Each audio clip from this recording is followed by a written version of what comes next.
Acredito que estejam curiosos para saber um pouquinho sobre a qualidade das sementes da safra 2020, né? É um tema bem importante, é uma cultura muito expressiva, né? Não só no Rio Grande do Sul, mas em todo o Brasil, em todo o mundo. E eu acho que tem bastante gente curiosa para saber um pouquinho. Uhum. Professora Nádia, eu vou aproveitar um pouquinho da nossa live para passar uma informação para nossos convidados que estão aqui conosco hoje. O nosso evento LRS, que tinha sido programado para final de abril, dia 28, e foi transferido para o dia 4 de agosto, teve uma formatação nova. A nossa preocupação é que o tema fosse realmente abordado, já que nós tivemos bastante interesse por parte de muitas mulheres e muitos homens também, em participar, em adquirir conhecimentos, em saber sobre vários temas referentes ao tema de produtoras rurais, né, no Rio Grande do Sul. Então, para que nós não perdesse esse time, né, não ficássemos aguardando até quando a gente poderia fazer o evento, a comissão organizadora decidiu optar por formatar, então, esse evento de forma online. Né? Nós faremos esse evento, então, dois sábados no mês de agosto, e a partir de hoje, as inscrições podem ser feitas ali no nossa bio, mesmo aqui no Instagram, você linkando na nossa bio, você já pode fazer a sua inscrição. A inscrição é gratuita, né? Todas as pessoas podem fazer, a transmissão vai ser feita pelo YouTube, porém tem que fazer a inscrição para receber o link para poder participar e assistir as palestras que vão ser apresentadas no YouTube, né? Então, a partir de hoje, ficou decidido que o primeiro LRS vai ser um formato online. Eu acho que não vamos perder o momento, ou não vamos perder nenhuma qualidade nesse momento. Então, as pessoas em casa poderão ter conhecimento, adquirir informações sobre o agronegócio e sobre o trabalho das mulheres nesse setor. A professora Nádia trancou um pouquinho. Acredito, Está me ouvindo, professora Nádia? Oi? sim, sim. Todos nós temos que nos adaptar e colaborar, né, para que não haja aglomeração. Ainda não tem noção do como vai estar, né, daqui a alguns meses. Então, eu acho que é prudente por parte do LRS fazer essa modificação. Beleza. Aqui está travando um pouquinho a sua fala. Não sei se o pessoal que está assistindo também está ouvindo bem. Se alguém achar que não está ouvindo, por favor, dê um contato ali. Mas agora voltou, para mim voltou. Então, professora Nádia, eu vou apresentar um breve currículo da professora Nádia. A professora Nádia Canali Lângaro é engenheira agrônoma, graduada na Universidade de Passo Fundo, mestrado em agronomia pela UPF, doutorado em fitotecnia pela Universidade Federal do Rio Grande do Sul e é responsável técnica pelo Laboratório de Sementes da UPF. É um prazer tê-la aqui conosco, né? Nós vamos ter a honra de tê-la presente também nas palestras online, mas não deixaríamos passar esse tema sem antes nós trazermos um pouquinho dessa informação para os nossos convidados, né? Eu vou chamar de professora Nádia, pode ser? Como você quiser, Débora, fica à vontade. Como você se sentir melhor. Então, isso. Então, nós gostaríamos de iniciar o nosso bate-papo falando um pouquinho, aproveitando o seu know-how como responsável no departamento de análise de semente ali, né? Nós trabalhamos aqui no Rio Grande do Sul desde 2017, eu acho, que teve uma campanha muito grande da APASUL falando sobre a importância de trabalhar com uma semente, com um insumo de alta qualidade, como é a semente certificada, né? E até a partir dessa campanha, várias outras campanhas foram feitas por todo o Brasil, advertindo, né, contra o uso ilegal da semente pirata, do grão. Então, gostaríamos de iniciar esse bate-papo aqui com a senhora, professora, para nos passar um pouquinho o que é essa diferença, né? Ou de semente certificada e a semente pirata, ou a semente certificada e o grão, né? Pudesse falar um pouquinho para os nossos convidados, essa diferença e a qualidade, enfim. Uhum. Certo. Então, primeiramente, boa noite a todos. Então, vou saudá-la, Débora, agradecer o teu convite. Eu me sinto muito honrada de poder participar, ainda mais falando de uma área que a gente vem atuando, né? Há mais de 10 anos, 11 anos já que eu venho atuando como responsável técnica no laboratório de sementes da UPF, além de ser a professora da área. Então, e também pela importância econômica da cultura da soja, que é uma cultura, vamos dizer assim, carro-chefe. Ela não acontece sozinha, ela depende de outras culturas que, vamos dizer assim, entram no sistema para possibilitar, viabilizar a cultura da soja.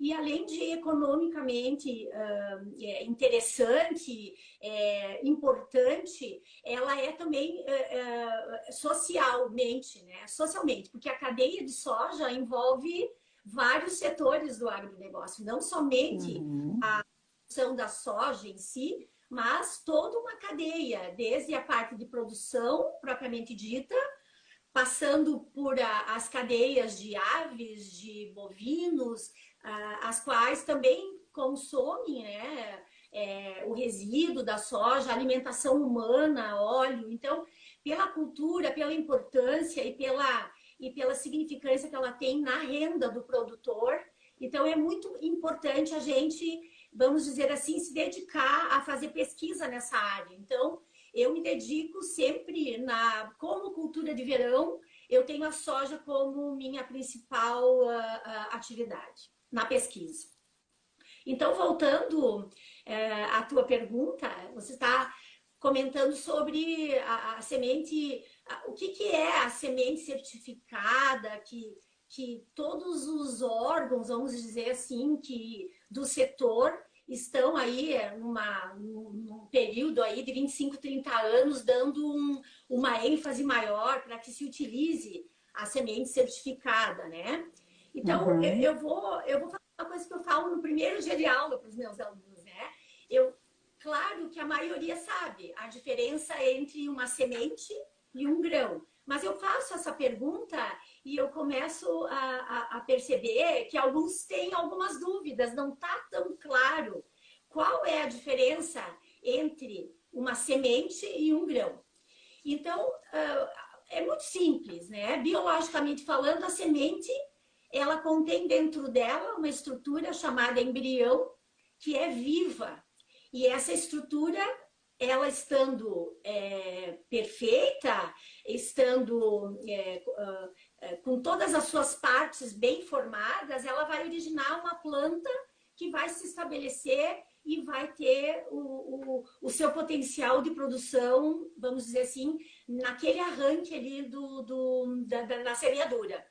Agora, a semente, como que ela vai se diferenciar do grão? Daí eu pergunto para os alunos, né? Então tá, vem um monte de resposta. O grão, ele pode estar vivo, ele pode estar com o embrião vivo dentro do grão. Agora, ele pode estar ou não estar. Esse embrião, ele pode estar parcialmente viável, né? Ele pode não ter todo o arsenal que ele precisa para realmente ter habilidade de se estabelecer no solo, sobre as condições ambientais que nós temos, que não são simples, né? Sul do Brasil é um clima subtropical e ele tem variações ambientais dentro de uma safra que, muitas vezes, em países como aqui na Argentina, do lado, já é bem mais tranquilo para eles, né? Então, nós temos condições muito instáveis aqui. Então, o grão, ele pode estar vivo, ele pode estar parcialmente viável ou ele pode estar completamente morto, dependendo do que foi feito ali na pré-colheita, principalmente. Então, você tem duas coisas completamente diferentes, começando pelo conceito biológico. E também existe na questão da semente, e isso se deu a partir mais fortemente de 2003, uma regulamentação com a famosa lei de sementes, né? Que estabelece quais são as classes que a semente pode ter. Então, a gente conhece a classe certificada, que está lá na lei 10.711, e a classe não certificada, tá? Ambas são regulamentadas por essa lei. Só que a classe certificada, ela tem 3 categorias. Então, quando um obtentor ele lança uma nova cultivar, ele tem uma semente que a gente chama de genética. E essa semente, muitas vezes, ela não tem um volume de quantidade em quilos, toneladas, para atingir uma grande área. Então, nos primeiros contratos que ele faz com os produtores de semente, né?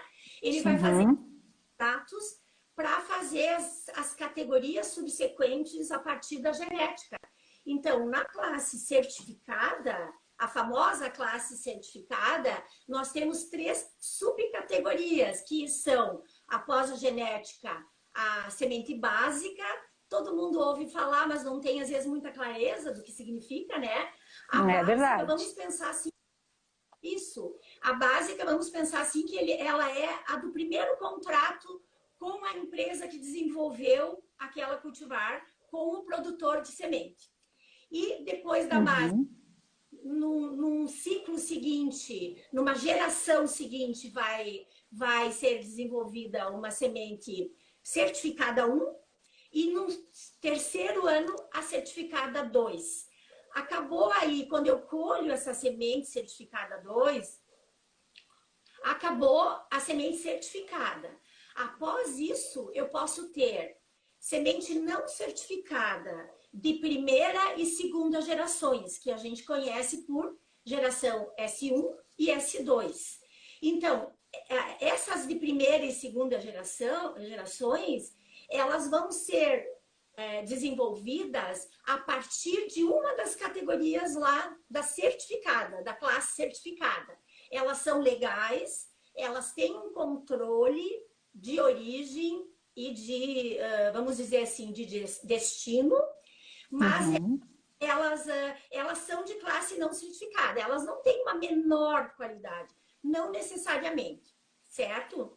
Então, no momento que, ao longo das gerações, vamos considerar que essas gerações vão acontecer a cada ano, que eu não vou fazer 2 gerações por ano. O produtor planta uma geração por ano na sua lavoura, né? Lá em novembro, dezembro, e ele vai fazer uma geração. A partir da 5ª geração, quando ele colhe a categoria S2, essa categoria não é S3, não existe isso. Essa categoria que vai ser colhida vai ser grão. Então, o produtor de semente, ele só vai poder continuar multiplicando aquela cultivar se o obtentor reabastecê-lo, né? Reabastecê-lo com semente genética novamente, para que ele cumpra novamente esse ciclo. Então, a categoria classe certificada e não certificada, essas são gerações que são compreendidas. Agora, a gente chamar de novo o que é o grão, né? Então, vejam bem, certificada e não certificada de primeira e segunda gerações, elas são... Então, o produtor, ele vai fazer a inscrição que ela deba na sua lavoura, ele vai informar as coordenadas da lavoura para as CEFIAs, né, que são as secretarias estaduais do Ministério da Agricultura, e ele vai estar, assim, regulamentado. Lógico que para isso ele tem que ter uma carteirinha de identidade, né? Que se chama RENASEM, que é o registro dele lá Nacional de Sementes e Mudas. Então, cada ator dessa história do segmento semente que participa de alguma parte da parte de campo, ou da parte somente de beneficiamento, ou também da parte de embalagem. Vamos supor que alguém faça só embalagem, né? Ou alguém faça só transporte. Uhum. Todas essas pessoas vão ter que ter esse RENASEM, assim como o responsável técnico que trabalha para esse produtor, né? Se esse produtor não for um engenheiro agrônomo, ele vai ter que contratar, né, um para ser o responsável. Sim. O único profissional que pode atuar na produção de sementes é o engenheiro agrônomo ou o engenheiro florestal na área de produção de sementes florestais.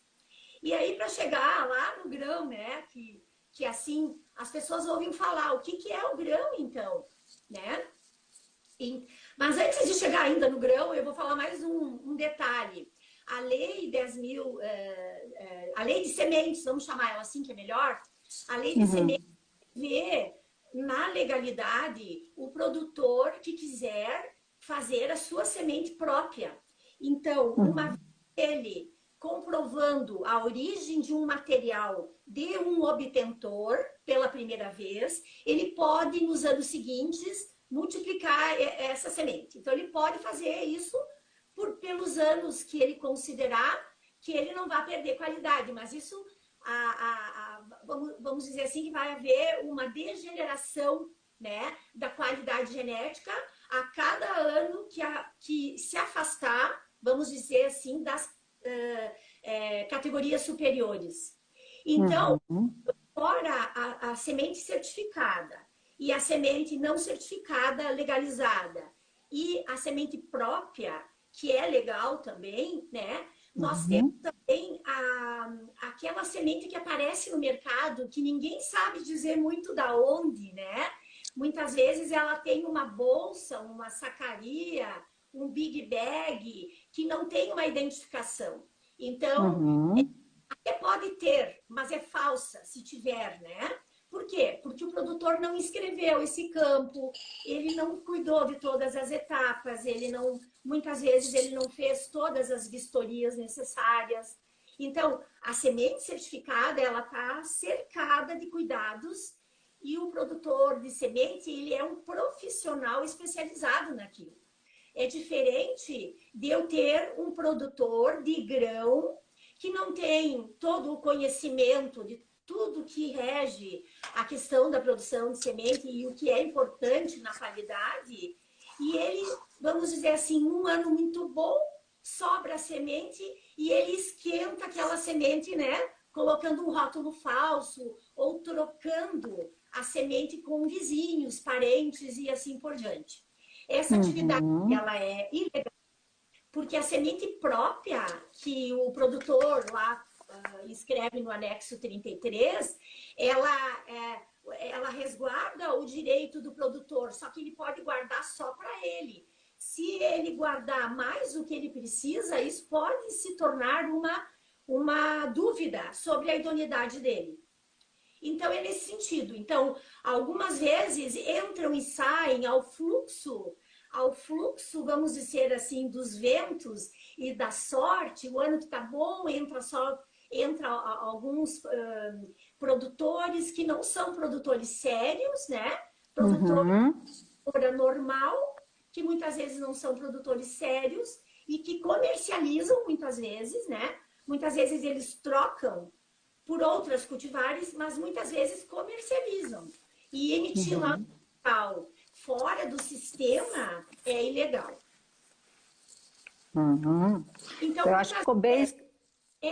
desculpa, Débora, mais um detalhe. Muitas vezes, aquele produtor que está adquirindo um grão, ele não vai Uhum. ter garantia se esse grão semente, que ele acha que é semente, né?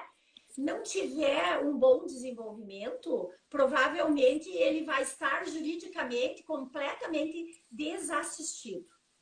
Não vai poder tentar buscar, vamos dizer assim, um ressarcimento do investimento que ele pode ter feito.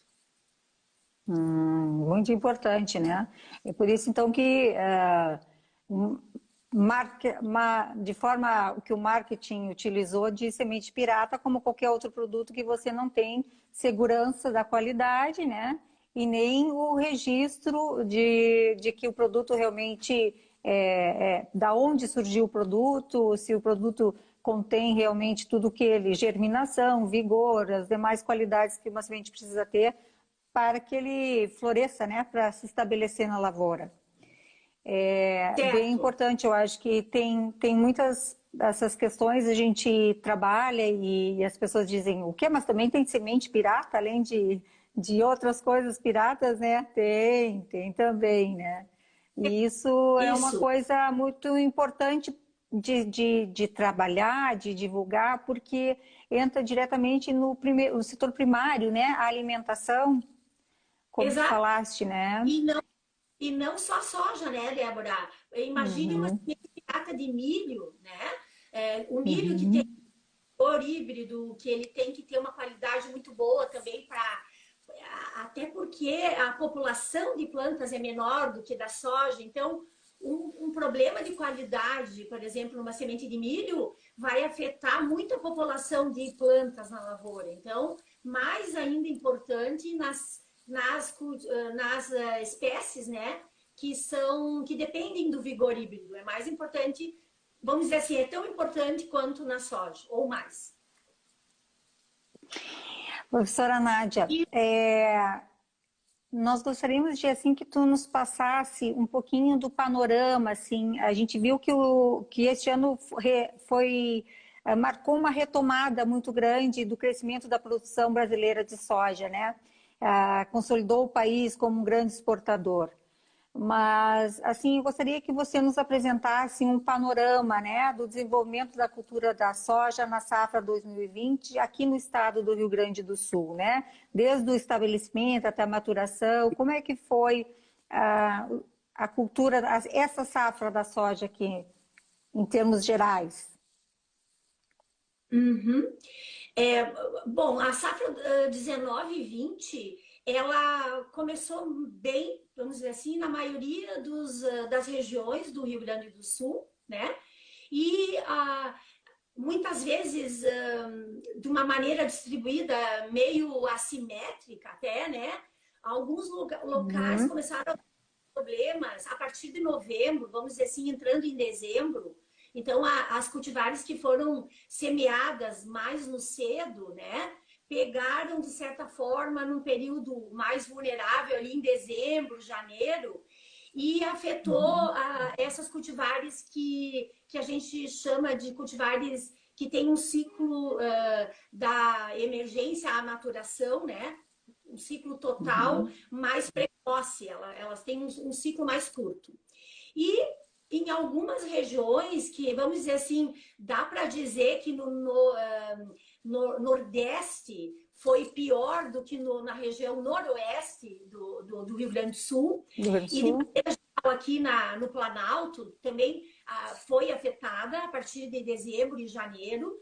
E teve produtores, infelizmente, que tiveram o ciclo todo afetado, vamos dizer assim, com uma restrição hídrica quase irreversível em alguns locais. E são exceções, algumas regiões que tiveram severidade muito grande de quebra, na faixa aí de 60% de quebra, né? Então, mas a maioria das regiões aí, dá para dizer que uma média do Rio Grande do Sul, segundo um dado da Fundacep, de 46%, né?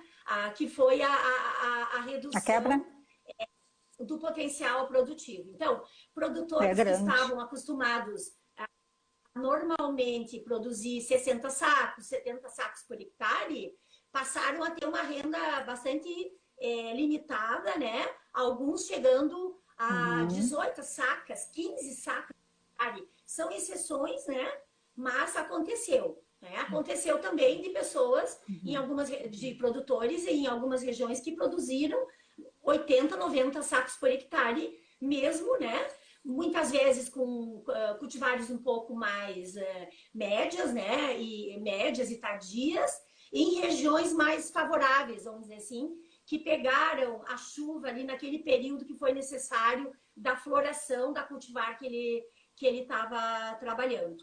Então, as médias no Rio Grande do Sul, elas vinham nos últimos anos num crescente de produtividade. Eu acho até que os produtores tiveram, com exceção de 2004 e 2012, que foi severa, muito severa, a de 2004 foi uma seca muito severa, eu acho que semelhante a essa de 19 para alguns produtores, que foram os sorteados, vamos dizer assim, né? Porque foi muito mal, né? Foi distribuído de uma maneira não muito homogênea.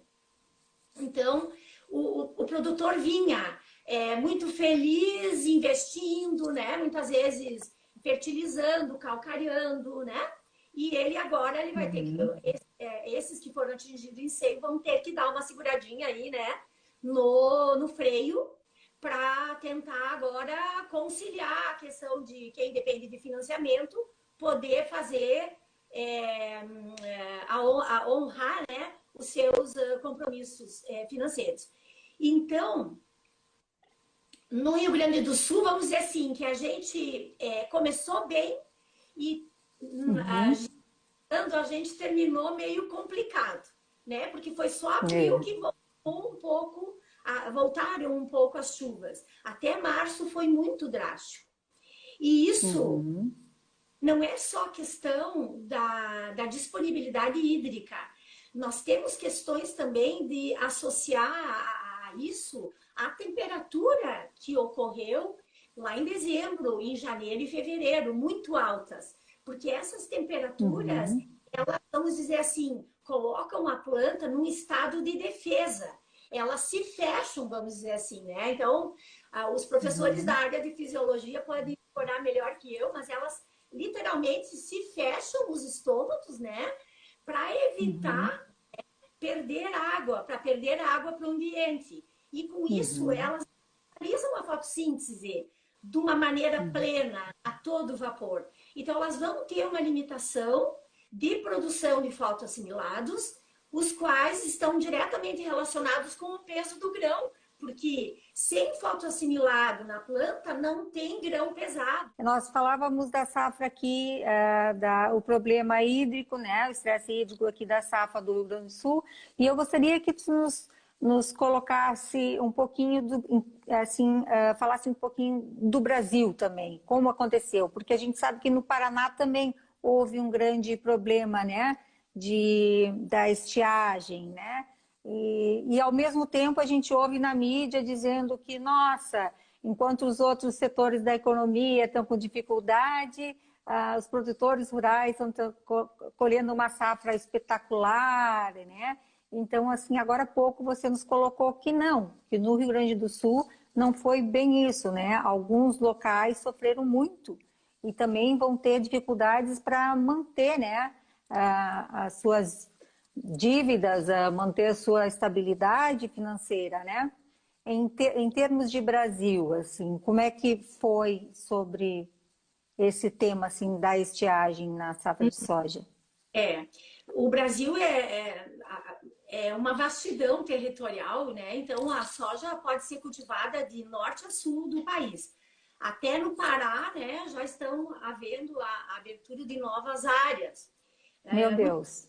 Irresponsavelmente, né? A abertura de áreas sobre áreas de conservação florestal.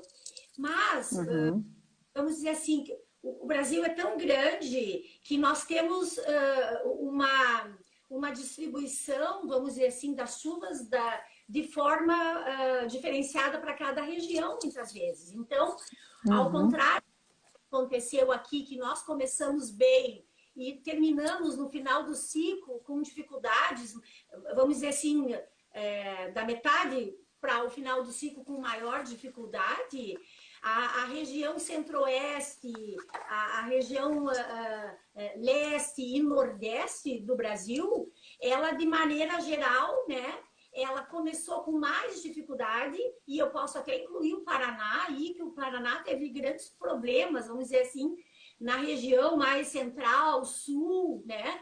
Com problemas também de restrição hídrica. E no resto do país não foi o problema de restrição hídrica o pior, né? Alguns sim, locais ou sim, mas é isoladamente, vamos dizer assim, mais Mato Grosso e Mato Grosso do Sul, né? E dá para também dizer aí, Tocantins também teve problemas de restrição, mas nós tivemos lugares como a Bahia que apresentaram condições muito boas. Então, mas também no próprio estado da Bahia e norte de Minas, noroeste de Minas, você também já pode verificar alguns pontos de restrição, né? E também lá eles tiveram, além da restrição inicial, eles tiveram excesso no final. Então, se eu tivesse que escolher entre restrição no final e o excesso no final, eu escolheria a restrição no final. Porque o final, a partir lá de um determinado momento, a planta não precisa mais da água que vem da planta mãe, vamos dizer assim, da própria planta, né? Então, a semente está dessecando naturalmente e ela não precisa daquela água. Ela só precisa que a planta não vá ao chão, que ela não acane, que ela fique se sustentando e assim por diante.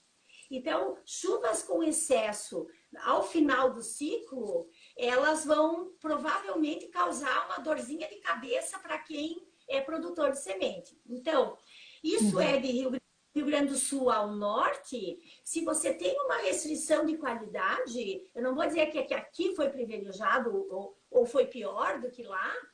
Se você tem uma restrição de qualidade, você vai ter um gasto a mais para testar essa semente.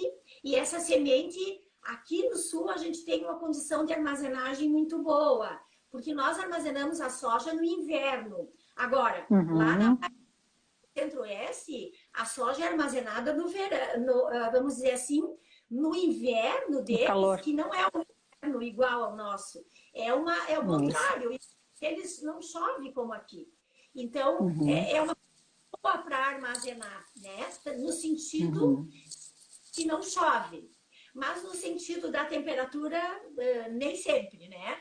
Então, o produtor de semente, ele nunca vai plantar a área que ele precisa para atender o produtor dele. Ele vai plantar sempre mais, porque ele já conta com uma porcentagem de descarte, que é desde a lavoura até, vamos dizer assim, a sacaria entregue para o produtor de grão que vai comprar a semente, né?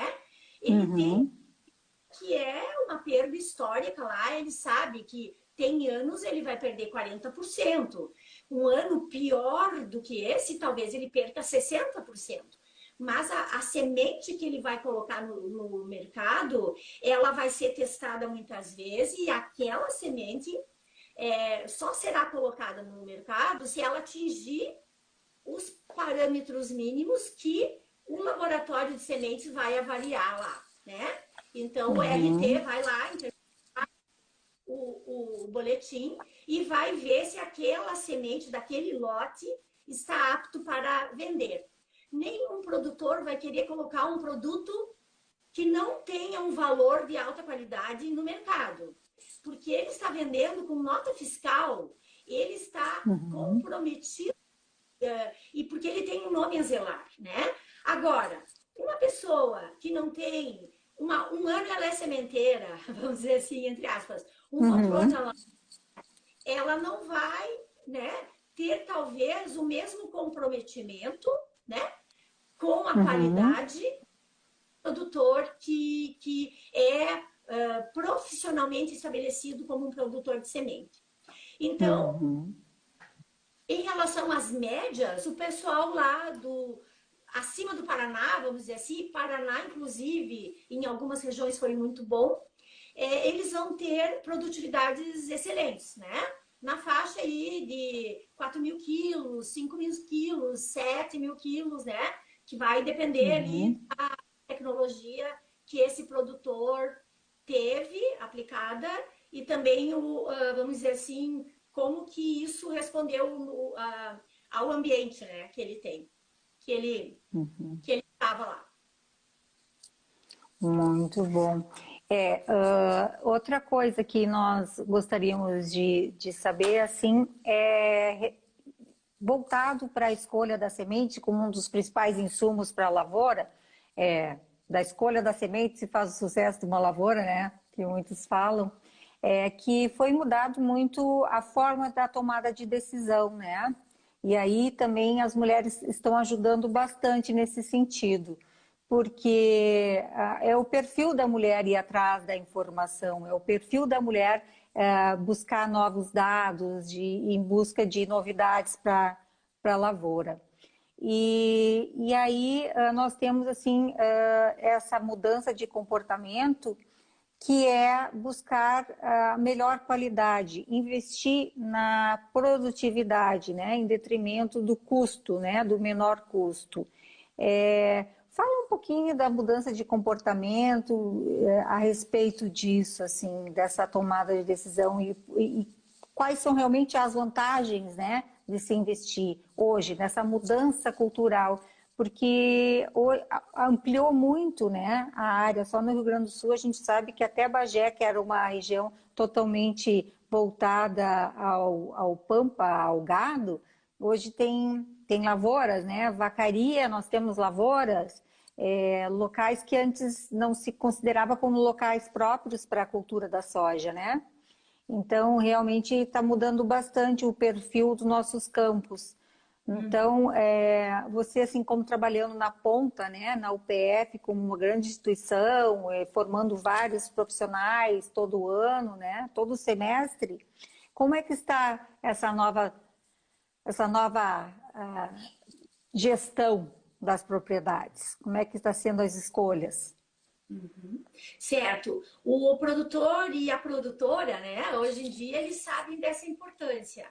E o estabelecimento, ou seja, o número de plantas que eu tenho emergidas numa área e com condições de competir entre si, sem falhas, sem excesso de duplas e três sementes juntos, triplas, né?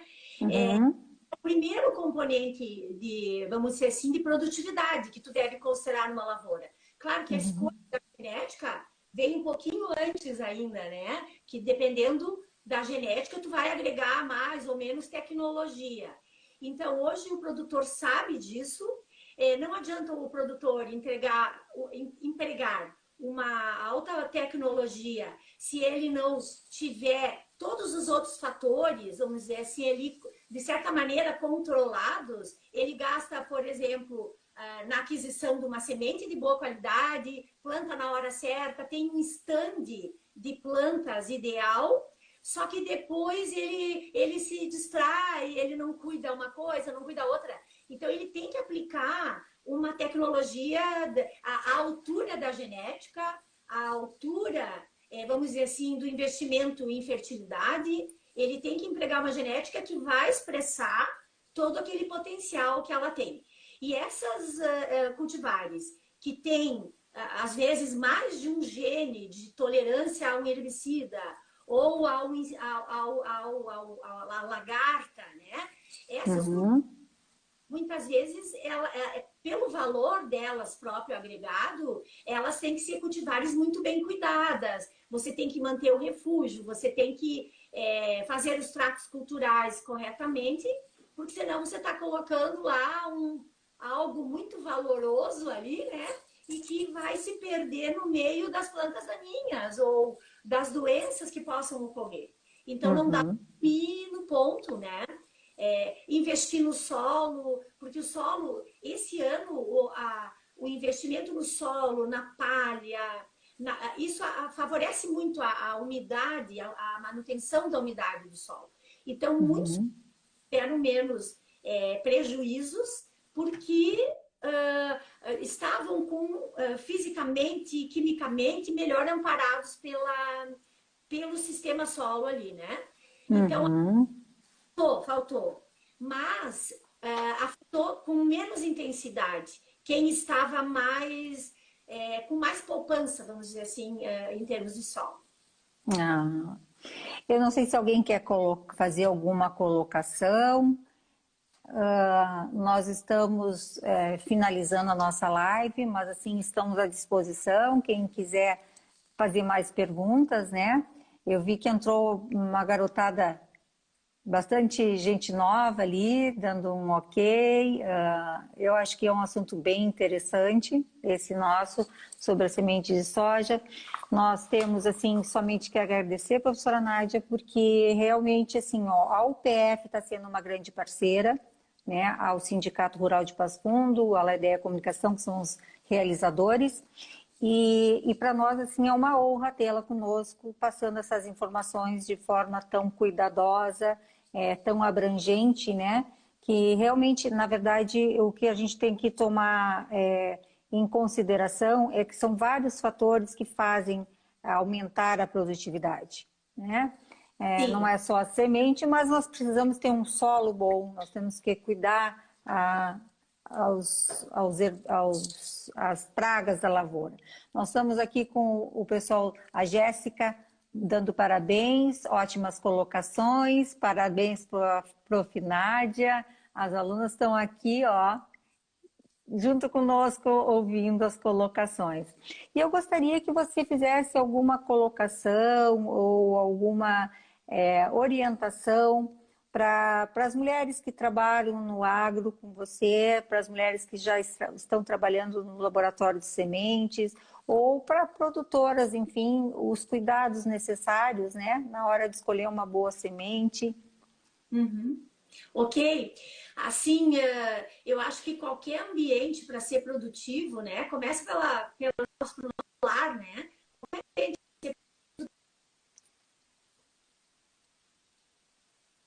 Nádia, trancou um pouquinho. Harmonia, então, Só um minutinho. Deu uma trancadinha de novo. Tá. Vamos aguardar. Acho que agora está voltando. Ok. Mulheres que trabalham juntas, elas devem se auxiliar mutuamente, né? Eu acredito muito na questão da dedicação. Eu acho que não tem almoço grátis, né? A gente e cooperação, né? Eu acho que tem que procurar estar atualizado. Essa é uma oportunidade, né? De sempre que possível a gente acompanhar as coisas que acontecem presencialmente ou agora, dessa forma, que todo mundo teve que se adaptar rapidamente, É né? verdade. Então, eu acho que em qualquer sistema, vamos dizer assim, até na família, no trabalho, a palavra eu acho que deve ser de cooperação e ajuda mútua. E as mulheres eu vejo hoje em dia se ajudando muito mais, né, do que antigamente. Eu acho que eu acho assim que a gente tem que passar a avaliar de uma forma assim mais com as pessoas, a capacidade das pessoas, né? Todos temos habilidades diferentes, uma pessoa é mais comunicativa, outra é mais, talvez, pragmática, tem mais facilidade,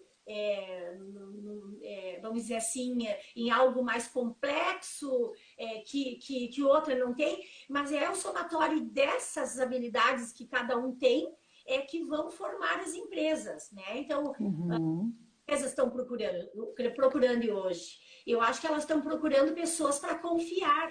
E tu só pode confiar em alguém se essa pessoa está preparada para aquilo, né? Então, ela tem que estar preparada para fazer o trabalho e ser responsável, assumir, vamos dizer assim, responsabilidades. Eu acho que é isso que falta, né?